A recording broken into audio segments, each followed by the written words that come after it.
Now, Madam President, this week presents us with more opportunities to make progress on the backlog of qualified nominees who are still awaiting Senate confirmation. We began yesterday by voting to advance an exceptionally well-qualified nominee to the federal judiciary. Daniel P. Collins of California was chosen by President Trump to be U.S. Circuit Court Judge for the Ninth Circuit, and the reasons why are abundantly clear. Mr. Collins is a graduate of Harvard and Stanford Law School. He's held clerkships on both the Ninth Circuit Court of Appeals and the U.S. Supreme Court for Justice Scalia.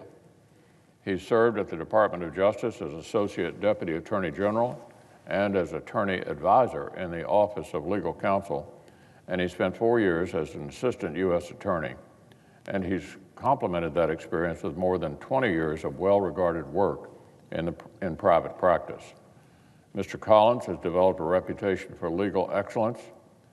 The American Bar Association rates him well qualified for this new post. Our colleagues on the Judiciary Committee reported him favorably here to the floor. So I hope my colleagues will join me as we vote later today to confirm this fine nominee. Following the Collins nomination, we'll consider 4 more nominations to district courts around our nation.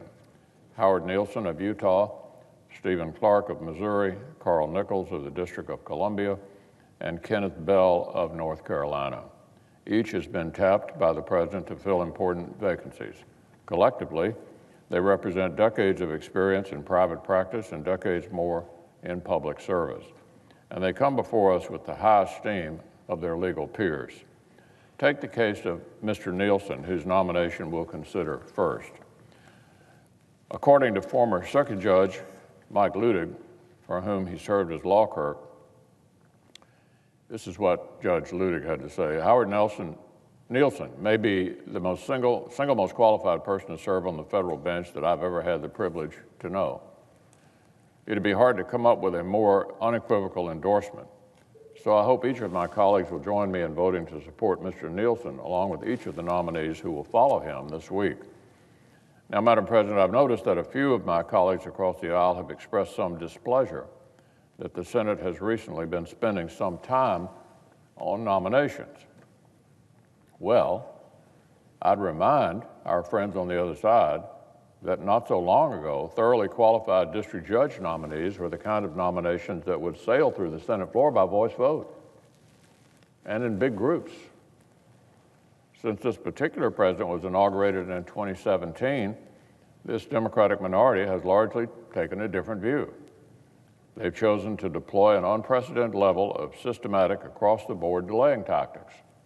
The effect has been the need for cloture votes and individual consideration for all kinds of uncontroversial nominations where it hadn't been the tradition in the Senate in the past.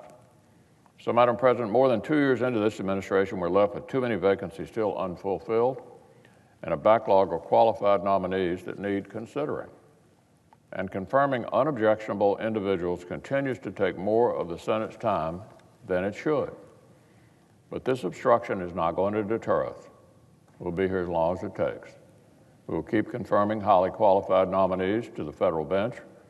We will keep putting the President's team in place and giving Americans the government they actually voted for.